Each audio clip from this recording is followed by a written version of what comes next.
Most people believe the California Gold Rush was a saga of lawless shootouts and collapsing tunnels. But the most terrifying killer wasn't a bullet.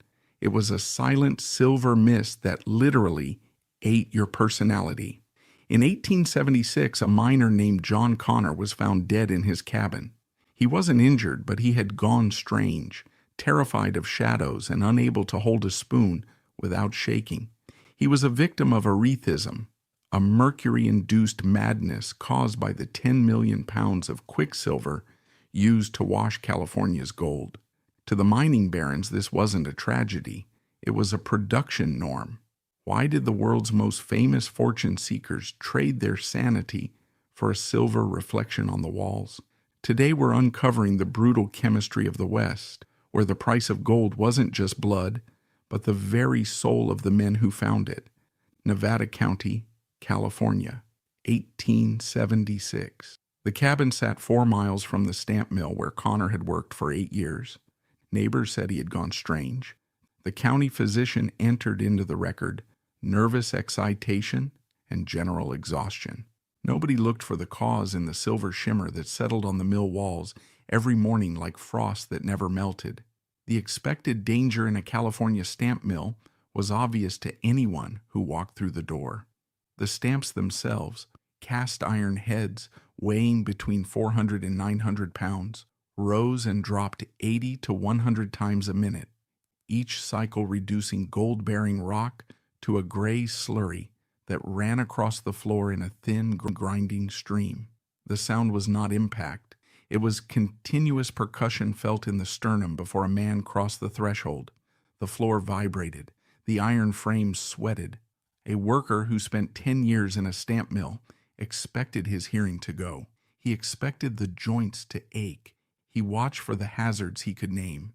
He did not watch for the mercury. The slurry flowed across copper plates coated with a thin film of quicksilver.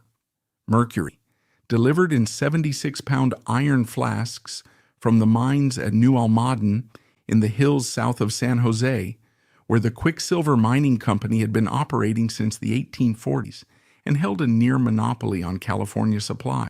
Gold particles bound to the mercury on contact, forming amalgam, a dense, heavy alloy that clung to the plates while the waste rock washed away. The chemistry was efficient. The air above the plates was not a concern anyone had written into an operating procedure. Mercury begins to vaporize at room temperature. In a California summer with a stamp mill running at full capacity, the air above the amalgamation plates was warm enough to accelerate that process measurably. The vapor was colorless. It had no smell strong enough to register as warning. The men who stood over those plates, called amalgamators, breathed it for 10-hour shifts, 6 days a week, in rooms where the only ventilation was an open window when the weather permitted.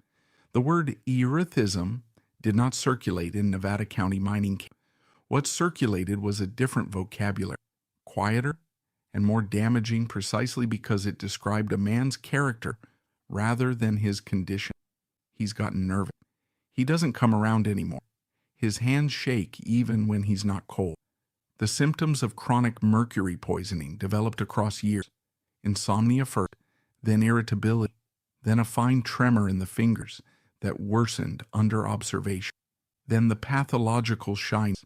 Men who had been known talkers at the bar becoming unable to tolerate a room with more than 2 people in.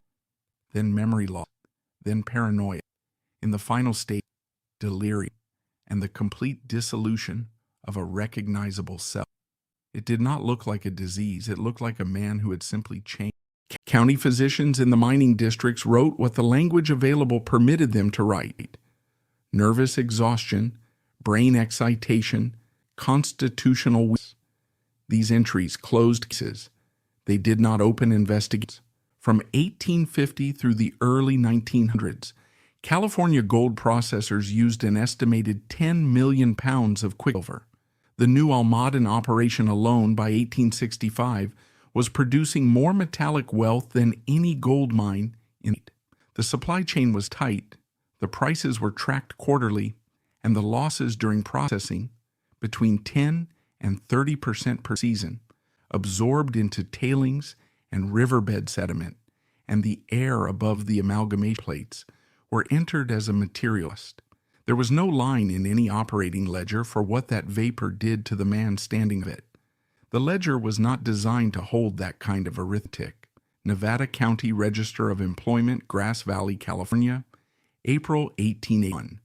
The entry reads, Thomas Ferris, age 34, occupation, amalgamator, shift length, 10 hours, 6 days a week, no notation of protective equipment, no notation of ventilations. The column for hazard classification is blank, not because the form didn't have one, but because no one had defined amalgamation work as hazardous under California labor statutes of their. At the macro level, 1881 was a stable year old. Price. Mill owners in Nevada County expanded output by lengthening shifts and increasing stamp counts per patent. From that period document dozens of improvements to stamp mechanism, dropsy, cam geometry, dotness. Not one patent filed in that decade addressed vapor containment in a mess. The industry's primary trade publication, the Mining and Scientific Press out of San Francisco, ran regular columns on improving amalgam yield. It ran nothing on amalgamation. The two subjects existed in separate universes. One measured in troy ounces, the other not at all. At the micro level, Thomas Ferris knew something was wrong approximately a year before his hands began shaking visibly enough for unnotice. The knowledge was physical before it was nameable. A tightness behind the eyes after a shift, sleep that didn't restore, an irritability that arrived without cause and left without a nation. He had been, before the mill, a sociable man, a known presence at the Sons of the Golden West Lodge, Grass Valley. Someone held a room. By 1881, he avoided the law entirely. He told his wife tiredness. No one recorded what himself. At the mass level, the mining towns had their own diagnostic system and social. In Grass Valley, Nevada City, and Downeyville, the men who worked the amalgamation plates were recognizable after a few years in the same way a sailor is recognizable as gait, not from any single feature, but fluster, the trained hands, the avert eyes, the particular wariness movement, as if the body had learned to treat every surface as potentially stable. They were called millmen, in a tone that meant something beyond patient. The town accommodated quietly, the way communities accommodate what they cannot explain and cannot afford front.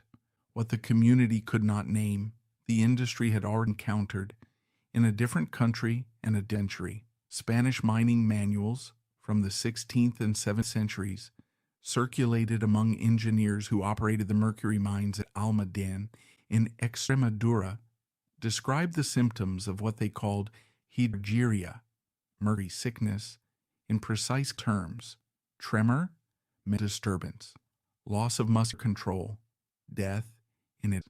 The Almaden operation had instituted worker rotation by the 18th century, limiting exposure time per shift, not from humanitarian principle but from practical one.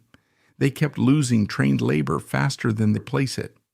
In 1865, journalist and federal agent John Ross Brown visited the new Almaden mines and submitted a report to Washington. He noted explicitly that both the mining company and the owners of gold processing mills had access to the European technical literature on mercury hazard. It traveled with the technology itself, passed between engineers the way operating manuals pass mechanics. The knowledge existed. It simply had not been applied to the question of worker shift duration in California mill rooms. No records suggest anyone why not. The California Mining Bureau's annual report for 1869 contains a passage that reads close reading. Between columns of production figures and meteorological data, the inspector for Nevada County noted, amalgamators, frequent turnover of personnel is observed, attributable to nervous unsuitability labor, not disease, poisoning, nervous unsuitability, as though the problem resided in the men rather than the vapor they breathed, for 10 hours a day, 6 days a week, in a room designed for gold recovery and not occupation. High turnover in the amalgamate position was, in statistical terms, the readable trace of mass poisoning. Rendered as a personnel note, it became a production variable, something to manage with wages, not inflation. When the fourth amalgamator in Nevada County died within a single calendar year, 1882, causes recorded as paralysis and exhaustion, the funeral at Grass Valley Cemetery drew 7 people: his wife, 2 children, co-workers, the mill owner present. At the following week's foreman's meeting, he was informed that two amalgamators had proven unfit for continued service and would require replacement. He noted it and returned to the Mercury expenditure column. The number in that column was the one that mattered. It always had been. Consolidated Gold Mines of Nevada County, Shareholder Report, 1884, page 14, line item, Mercury expenditure for the season, $4,840. Item directly below, payments to families of deceased or incapacitated workers, $0. Not because no one had died, not because no one had lost the use of their hands or their memory or their ability to recognize their children at the supper table, because the company was under no legal obligation to acknowledge any connection between work at the mill and nervous exhaustion. The disease had no name in California tort law. It had no precedent in any state court ruling. It was, legally speaking, not a workplace condition. It was a personal misfortune that happened to occur near a workplace. The expected response is outrage and individual greed. But what operated in the California mining districts of the 1880s and 1880s was not a moral failure of particular men. It was a structural rationality, a system in which a disease developed across years, left no single identifiable moment of causation, and carried symptoms indistinguishable from character, simply did not exist as a category that law, medicine, or accounting equipped to process. Each decision taken within that system, not to ventilate, not to rotate personnel, to pay compensation, was defensible within the available framework. That is precisely what makes the system so durable. Installing or retrofitting a closed ventilation system in an average state in the 1880s cost between $200 and $600 as a one capital expense. A new amalgamator could be $1 a day. No California court before 1900 ruled against a mill owner for mercury poisoning of a worker because the plaintiff bore the burden of proving direct causation, and Arethism's symptoms were consistently reattributed by company physicians to intemperate habits, natural nervous disposition, the catch-all of the era. Constant weakness. The defense did not need to disprove the connection. It only needed to introduce alternative explanations, and the medicine of the period seemed in abundance. In 1878, an engineer employed at one of the large mills in Nevada County, identified in surviving documents only as the company's technical engineer, his name absent from the accessible record, prepared an internal memorandum documenting hazardous mercury vapor concentration in the amalgamation room. He recommended forced ventilation and a 4-hour maximum continuous exposure limit for workers handling amalgam directly. The memorandum reached the superintendent's desk. The superintendent did not respond in writing. A written response would have constituted legal acknowledgement of a known hazard. The engineer left the company within the same quarter. No reason is listed in the employment register. 43 years later, in 1921, when California first enacted mandatory ventilation standards for mercury handling facilities, that category of internal memorandum, not that specific document, but its type, appeared repeatedly in legislative testimony as evidence of long suppressed institutional knowledge. The legislature did not need to find the original. By 1921, there were enough identical documents from enough identical desk drawers to establish the pattern reasonable argument. Between 1878 and 1890, across Nevada County, El Dorado County, and Tuolumne County, a statistical pattern in plain sight. Amalgamators and mill workers with direct mercury contact left the workforce in significant numbers after 5 to 8 years of service, categorized variously as dismissed for incapacity, voluntarily departed, or simply sent from subsequent records. Local newspapers did not report this as a pattern, but the employment advertisements in the Mining Gazette and the Nevada Daily Transcript told it plainly to anyone reading carefully. Amalgamator positions were advertised quarterly, consistently, at wage premiums of comparable mill positions. No advertisement explained the premium. No explanation was needed. The men already in the district. The premium existed because the position would fill a second time. A man who had worked the plates for 2 or 3 years understood what the money was for. Not skill, not seniority, but the cost of continuing. Mill owners understood it too. The premium cheaper than the ventilation. The math was not complicated, and no one intended otherwise in the documents that were meant to leave the counting house. What was complicated, what took decades and a different legal art to finally address, was finding a mechanism that could make the private arithmetic visible in a public forum. It carried consequences. Until that mechanism existed, the core amalgamators ran. The flasks of quicksilver are New Almaden on schedule, and the men who answered the advertisement stood over and breathed what came off them, because in Nevada in the 1880s, $2 a day and a premium was still more than most alternatives offered. County, California, Monday, March 4, 1887. Shift at the mill did not assemble. No ultimatum had been issued. No meeting had been called. No leaflets had circulated in boarding houses the night before. At 6 in the morning, one man out of 8 assigned to the amalgamation walked through the gate. The other 7 did not appear, each separately, each without written explanation. The superintendent assumed weather. By the third consecutive day, he understood it was not weather.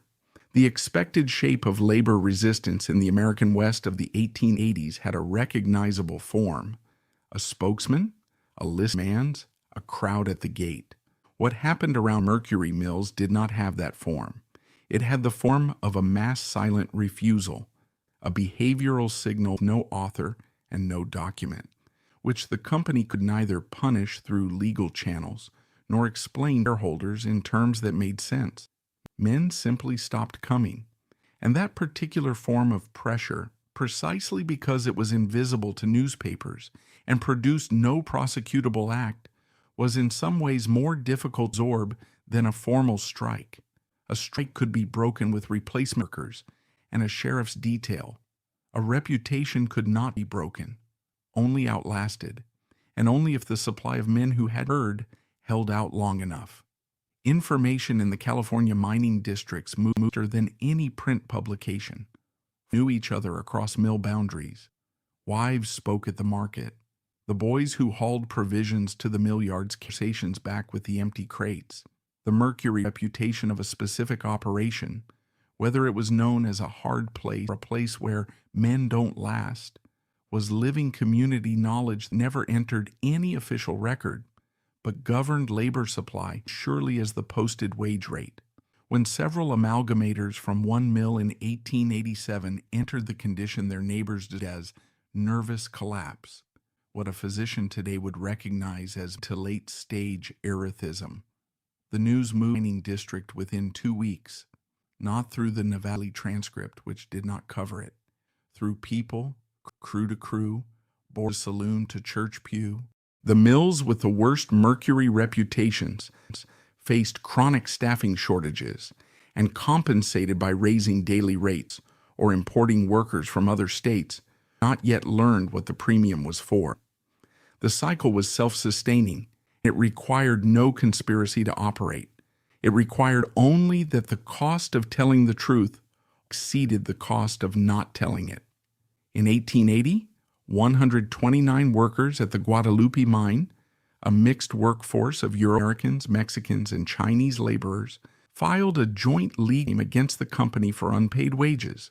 It was one of the rare documented instances of cross-ethnic labor solidarity in California's mining industry of that period. But at most mercury and gold mills, Chinese workers occupied the most toxic positions, not by choice, but through a subcontracting structure that separated them from direct company employment and consequently any avenue of legal redress. When the California legislature tightened restrictions on Chinese employment in mining industries in 1882, the motion was not health protection. But one of the unintended consequences was that mills lost the most consistently replaceable pool of unskilled labor for the most dangerous operations, and the staffing arithmetic shifted in ways no one had planned for. In 1889, Nevada County physician Charles Mary compiled a report for the County Board of Health describing a concentration of nervous disorders among the population of the mining districts and identifying noxious mercury vapor in ore process closures as the probable cause. The board had no statutory authority over industrial facilities. The report produced no regulatory action. It was filed and remained in the county archive, where it sat for a quarter century. In 1914, when California's nascent industrial hygiene apparatus began assembling the documentary basis for what would become the state's first occupational health standards, Mary's 1889 report was cited in legislative testimony as an early documented one that the system had ignored.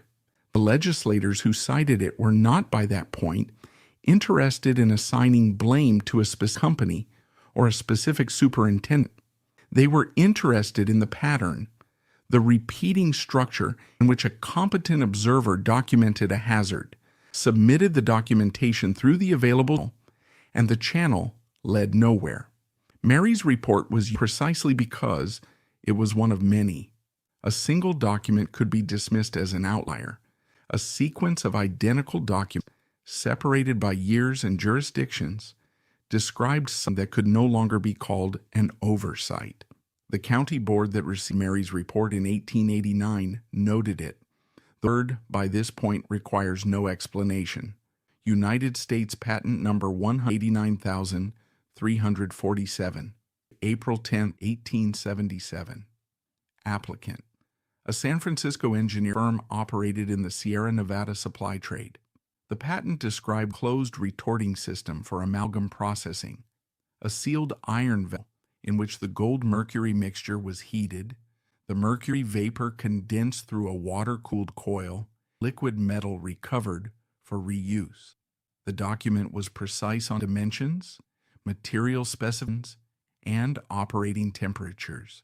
It was also precise application language on the secondary benefit: elimination of mercury vapor from the environment during the retorting step. The capital cost for a unit sized to a mid-range stamp mill, between $100 and $300 installed. The technology existed. That is the point the record makes clearly. It is worth holding for a moment before moving past it. The closed retort was not a future solution awaiting invention. It was awaiting adoption. Patents for enclosed amalgam processing appeared through the 1870s and found genuine uptake at larger industrial operations, where mercury represented a significant line item. Recovery directly affected quarterly returns. At those operations, the closed system made financial sense because the material it conserved was expensive to justify the capital outlay. At small and mid-sized stamp mills, the arithmetic ran differently. Through most of the 1870s, a flask of quicksilver from New Orleans cost between $30 and $60. Processing losses of 10 to 30 per season were absorbed as a materials expense. Mercury prices fell in the early 1880s, driven by overproduction at New Almaden and increasing competition from Spanish suppliers shipping almadenbar to East Coast processors. The economic incentive to all recovery equipment largely disappeared. Cheap mercury made the closed retort an optional upgrade rather than a financial necessity. Cheap mercury also made sick workers cheaper, because cheap mercury meant the cost of replacing the material lost through open-air retorting was lower than the cost equipment that would have prevented the loss. And replacing lost mercury was cheaper than containing it. Replacing the man who had stood in the vapor for 5 years, cheaper still than ventilating the room where he stood. 3 separate decisions: mercury pricing, capital equipment, and labor replacement, each internally coherent, each made without explicit reference to the others, converged into a single operational reality. The closed retort sat in the patent record. The amalgamator stood over the open plate. Quicksilver Mining Company, which controlled the New Almaden operation south of San Jose after a confrontation with federal troops in the 1860s that resolved title in the company's favor, held effective price-setting authority in the California mercury market for decades. The company's technical staff understood the hazard profile of their product. The European mining literature on mercury toxicity was part of the engineering knowledge that accompanied the amalgamation process from its Spanish and Mexican antecedents into California practice. But QMC sold mercury. It did not process gold. The legal distance between the manufacturer of a hazardous material and the employer of the workers exposed to it was, in the absence of any statute bridging that gap, absolute. No 18th century California plaintiff successfully crossed it. Mill owners knew the hazard at the point of use. Mercury suppliers knew the hazard of the material. Neither was legally liable because the law had not yet constructed the category of responsibility that would have made either of them so. This was not a loophole exploited by clever attorneys. It was simply the shape of the legal landscape before occupation existed as a field with enforceable standards. In 1921, during the demolition of an abandoned mill in Nevada City, workers clearing a bricked interior niche between retort room walls found a sealed metal box. Inside, a bundle of correspondence from 1879 to 1883 between the mill superintendent and a regional representative of the mercury supplier. One letter from the supplier's representative reads, "The record suggests this is authentic, though the full archive has been independently verified, as a direct caution, recommending ventilation during heating, citing reports from several clients of worker ill following prolonged work in enclosed rooms. Superintendent's reply is not in the box. California, Sierra Nevada Watershed, 2005, United States Geological Survey report, contamination from historical gold mining operation." At the center of that report is not an estimate. It is the result of decade-long geochemical mapping of river sediments, floodplain deposits, and reservoir beds across the Sierra Nevada foothills. From the 1860s through the early 1900s, California gold processors used approximately 10 million pounds of quicksilver. Of that total, roughly 3 million pounds, used specifically in hard rock stamp mill amalgamation, remain in the ecosystem, in the river mud, sediment behind dams decades after the mills closed, in the tissue of fish. The expected response is that this is a problem of the past, sealed in history along with the mills themselves. The USGS mapping established otherwise. Mercury deposited in Sierra Nevada tanks and stream beds during the 1870s and 1880s does not stay where it was left. It migrates through slope erosion and seasonal flooding. More significantly, it undergoes microbial conversion to methylmercury, the organic form that moves the chains, concentrating at each level. Fish consumption advisories for sport-caught fish from waters downstream of former Sierra Gold districts remain active today, specifically targeting pregnant women and children. The contamination has not peaked and declined. In some monitored watersheds, it continues to move. The human chain connecting the 1880s amalgamation room to the present is not purely geological.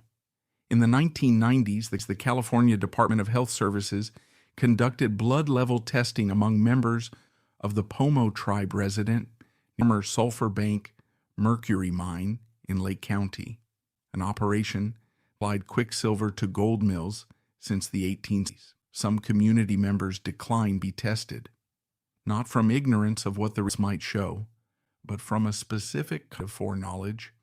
Their parents and grandparents had worked the mine, and they already understood, in the wordless way that communities understand what they have survived, what the numbers would say. One elder, whose father died at 59 with what the family described as trembling hands, slurred speech, and a fearfulness of people he had once known well, a clinical picture that read as late-stage erethism, tonalist. All those years, none of us knew. That sentence appeared in print in 1999, 80 years after the first California sanitary inspector had the statutory to require ventilation in mercury handling facilities. 120 years after the letter of caution answered into the metal box between the retort room walls. The gold that California's stamp mills produced in the 1860s, 1900 financed railroads, municipal systems, the first major American industrial banking class, a capital formation that underwent the next generation of Western expansion. The names of companies that grew from that capital outlasted mills, the workers, and every regulatory framework that could have been enacted but was not enacted in time. Mercury those mills left in the Sierra Nevada will outlast the companies, the shareholders, the legislators who tabled the ventilation proposals, and any statute passed to address what they declined to prevent. The USGS published updated intercontamination maps of the Sierra Nevada in 2024, detailed to individual water bodies, coded by mercury concentration relative PA thresholds. The maps, like damage assessments, dense clusters of elevated readings, sit where the mill sites were recorded in 18th century mining surveys. Most of the structures are gone, rotted bricks scattered, foundation taken by scrub. What remains is what was released in the sediment, in the food chain, in the specific silence of communities. Learn to describe a man's disappearance into tremor and paranoia as a change in character rather than death. They do not build mills like that anymore. The men who stood over the open plates are gone, and so are the company ledgers that never found a line for what happened to them. But the methyl mercury is still moving downstream. It has no ledger entry either, no cost center, no liability column, no rounding error in a quarterly report. It is simply present, the way it has been present since the first flask of New Almaden quicksilver was poured across a copper plate in the Sierra foothills, and the man standing above it breathed in and did not think to ask what was in the air. He had no reason to ask. Nobody had given him one.